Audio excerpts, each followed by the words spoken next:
Hello everyone, কে ব্লগসে প্রিয় দর্শক, আসসালামু আলাইকুম। সবাই কেমন আছেন? আশা করি সবাই ভালো আছেন। আল্লাহর রহমতে আমিও ভালো আছি, আলহামদুলিল্লাহ। তো আজকের ব্লগ কি নিয়ে আসছি, অবশ্যই আপনারা যদি আমার ভিডিওটা শুরু থেকে শেষ পর্যন্ত দেখেন তাহলে বুঝতে পারবেন যে আজকে কি ব্লগ আপনাদের সাথে শেয়ার করতে চলে এসেছি।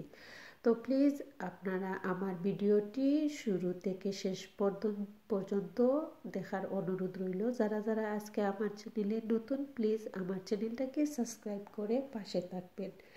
আর যারা যারা সবসময় আমাকে সাপোর্ট করে যাচ্ছেন, আমার ভিডিওগুলো ভিউজ করছেন, সবাইকে অনেক অনেক ধন্যবাদ। আজ রবিবার, তো আমার বাচ্চাদেরকে আজকে হেঁটে নিয়ে যাচ্ছি টিউশনে। তো টিউশনে যাওয়াটা অনেক দূর, প্রায় 20 মিনিটের মতন লেগে যায়।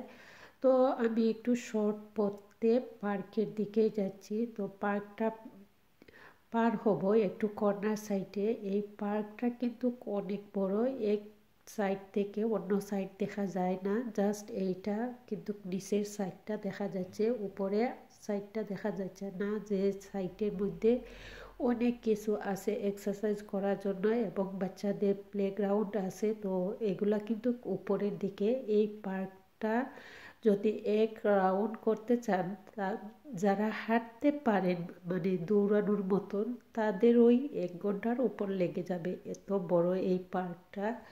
তো যারা যারা তো স্লোলি হাঁটেন ওনাদের জন্য আমার মনে হয় প্রায় 1.5 ঘন্টার উপর লেগে যাবে এই পার্কটা এক রাউন্ড করতে। তো অনেক বড় পার্ক।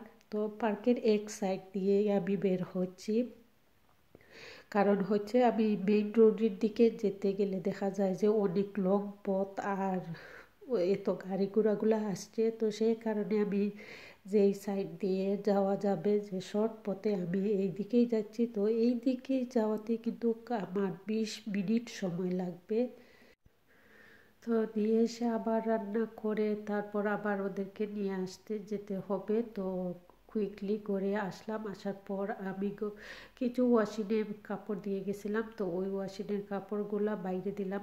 বাইরে কিন্তু অনেক সুন্দর রোদ উঠেছে। তো এই রোদ তো কোনো কাজের না, যে একটু মিটি মিটি বাতাস আছে, ওই বাতাসে কিন্তু কাপড়গুলা কিছুটা হলেও পানিটা টেনে নিবে, সেই কারণে বাইরে দেওয়া। কিন্তু রোদ উঠলে কিন্তু ঠান্ডাটা কমেনি, ঠান্ডাটাও অনেক বেশি হচ্ছে। এই পাশে কিছু বাচ্চারা খেলতেছে, এক্সারসাইজ করতেছে। তো কি সুন্দর করতেছে তারা। ওইটা কিন্তু বড়দের জন্য, প্লে করার জন্য, কিন্তু উপরের দিকে পার্ক আছে। তো আসলে বাচ্চারা অনেক সময় চায় যে বড়রা যে এই কাজগুলা করে ওরাও করতে চায়। দেখেন তো ওর চাইতে ওর এক্সারসাইজের মেশিনটাও অনেক বড়, তারপরেও করতেছে কি সুন্দর। তো আমি প্রায় এই রোডের কাছাকাছি চলে আসছি। রোডের কাছাকাছি চলে আসার পরও কিন্তু শেষ না, আরও কিছুক্ষণ হেঁটে যেতে হবে, কিন্তু মেইন রোডে বের হয়ে যাব এখন। এই পার্কটা এই জায়গাতেই শেষ। তো শেষ হওয়ার কারণে আমি এইদিকেই রোডের দিকে বের হব। এই তো এপ্রিলও এখনও আসেনি, এপ্রিল আসলে এই ফুলগুলা ফোটে, কিন্তু এই ফুলের গাছটা মনে হচ্ছে কুইক ফুল আসছে, ফেব্রুয়ারি আসতে না আসতেই ফুল চলে এসেছে। কি সুন্দর দোয়েল বসেছে। আমাদের এই দেশে দোয়েলগুলা কিন্তু অনেক বড় বড়। আমাদের দেশে বাংলাদেশে দোয়েলগুলা খুবই ছোট, আর এখানে কার ওয়াশ করা হচ্ছে। তো আপনাদের সাথে শেয়ার করার জন্য এই কার ওয়াশটাও আপনাদের সাথে একটু শেয়ার করে নিলাম, যেহেতু আমি এই পাশে হেঁটে যাচ্ছি। তো এসে গেছি আমি কোচিং সেন্টারে। তো ওদেরকে দিয়ে আবার আমি দূরে দূরে চলে যাব ঘরেতে, করে গিয়ে রান্না করব। তো লতিগুলো আমি কালকে রাত্রে কেটে রেখে দিয়েছিলাম। তো লতিগুলো দেওয়ার পর আমি যা যা উপকরণ দেওয়ার আমি দিয়েছি, কারণ আজকে আমি এইসা দিয়ে রান্না করব না, কারণ এইসাতে মনে হয় কিছুটা অ্যালার্জি আছে। সেই কারণে আমি মৃগেল মাছ দিয়ে এই লতিটা রান্না করব। আর এগুলো হচ্ছে আফ্রিকান নাগা। আমি এই আফ্রিকান নাগাটা দিচ্ছি যেহেতু আমার এইখানে বাঙালি নাগাগুলো অনেক কম আসে, সেই কারণে। আর শুটকির মধ্যে যদি নাগা না দেন তাহলে কি শুটকির টেস্ট পাওয়া যায়? আমার মনে হয় না। এই শুটকির যে স্ট্রং স্মেলটা নাগা দেওয়ার পর দেখা গেছে যে স্ট্রং স্মেলটা চলে যায়। তো আমি স্ট্রং স্মেল চলে যাবে না, শুটকি এমন এক জিনিস অনেক গন্ধ হয়ে যায় ফুল গড়ে। তো আমি প্রথমেই এই লতিটা বসাচ্ছি, কারণ লতি রান্না করার পর বাগার দিয়ে যে কারিগুলা রান্না করব, তো এইগুলা কিন্তু বাগারের গ্রানে এই লতির যে শুটকির গন্ধ এটা চলে যাবে ঘর থেকে। তো এই কারণে আমি লতিটা প্রথমেই বসাচ্ছি। আপনারাও এরকম ট্রাই করে দেখতে পারেন যদি আপনারা এরকম শুটকি রান্না করলে ঘরগুলাতে গন্ধ হয়ে যায়। অনেকেই আমার মতন রান্না করতে চান না। আমি আসলে অনেক লেটে এই শুটকিগুলো রান্না করি আমার ঘরে, কারণ এই শুটকিটা রান্না করার পর বাজে একটা গন্ধ হয়ে যায় ঘরের ভিতরে, ভালো লাগে না সেই কারণে। তো তারপরেও আমি চেষ্টা করি এই লতিটা রান্না করার পর আমি অন্য কারি রান্না করলে শুটকির গন্ধটা চলে যায়। তারপরে কিছুটা ক্যান্ডেল চারপাশে সব রুমে আমি একটুটা করে দিই, ক্যান্ডেল জ্বালিয়ে দিই, তো দেখা যায় যে কিছু গন্ধটা চলে যায়। তো আবার গরম করলে তো হয়ে যাবে। তো শুটকি তো মানেই তো গন্ধ। তো এই কারণে আমি অনেক দিন পর রান্না করি, প্রায় 2-3 মাস পরে একবার মন চায় যখন তখন রান্না করি। সিলেটি বলে তো কথা, সিলেটি হলেই তো শুটকি ছাড়া কি হয়, শুটকি তো রান্না করতেই হবে, একবার না একবার খেতেই হবে।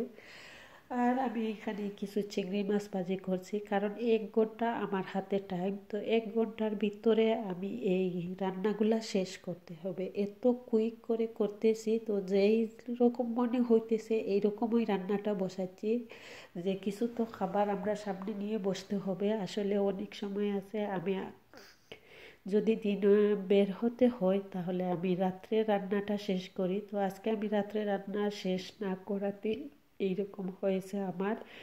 তো 1 ঘন্টার ভিতর আমি 4 কারি রান্না করেছি, যেহেতু কুইকলি আমি এই রান্নাটা করেছি। তো কীরকম হয়েছে অবশ্যই আপনারা আমার ভিডিওগুলোর মধ্যে কমেন্ট করে জানাবেন। তো কিন্তু বেশ ভালোই হয়, আমি দেখেছি কুইক রান্না করলে এই কারিগুলো কিন্তু অনেক মজা হয়। যখন দেখা যায় যে মজা করে রাঁধতে গিয়ে মশলাগুলা পাকাতে মনে হয় ওইগুলা আরও উল্টো পাল্টো হয়ে যায়। আর আমি দেখেছি কুইক রান্নাগুলা আরও বেশি মজা হয়।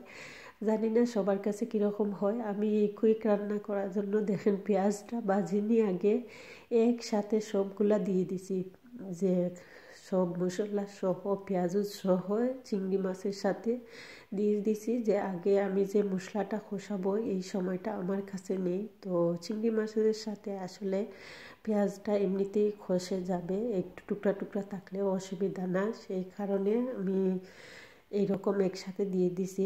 আর অন্য কারিগুলাতেই কিন্তু আমি বাগারটা দিতে হয়েছে, কারণ এগুলা তো আর রান্না করতে পারবো না, সবগুলা তো এরকম রান্না করতে পারি না। তবে আমি পেঁয়াজগুলাকে কেটে তারপরে আমি বাগারের মধ্যে যে পেঁয়াজটাকে গালিয়ে তারপরে রান্না করি। আজকে কিন্তু আমি ব্লেন্ডার দিয়ে এই রান্নাগুলা করে নিয়েছি। কি করব, কোনো কিছু উপায় নেই, যেহেতু রান্না করতেই হবে এখন। তো আমি কুইকলি এই রান্নাটা করে নিয়েছি। তো আমার ভিডিওগুলো আপনাদের কীরকম লাগে অবশ্যই আপনারা কমেন্টের মাধ্যমে জানাবেন, আর লাইক দিতে ভুলবেন না। আর যদি আমার ভিডিওগুলো আপনাদের বেশি ভালো লাগে প্লিজ আপনারা আপনাদের ফ্যামিলি ফ্রেন্ডের সাথে শেয়ার করতে পারেন, এবং সাবস্ক্রাইব করতে ভুলবেন না। সাবস্ক্রাইবটা অবশ্যই করে রাখবেন যাতে আমার ভিডিওগুলো আপলোড করার সাথে সাথে আপনার কাছে পৌঁছে যেতে পারে। আজকে এখানে শেষ। আল্লাহ হাফেজ, আসসালামু আলাইকুম।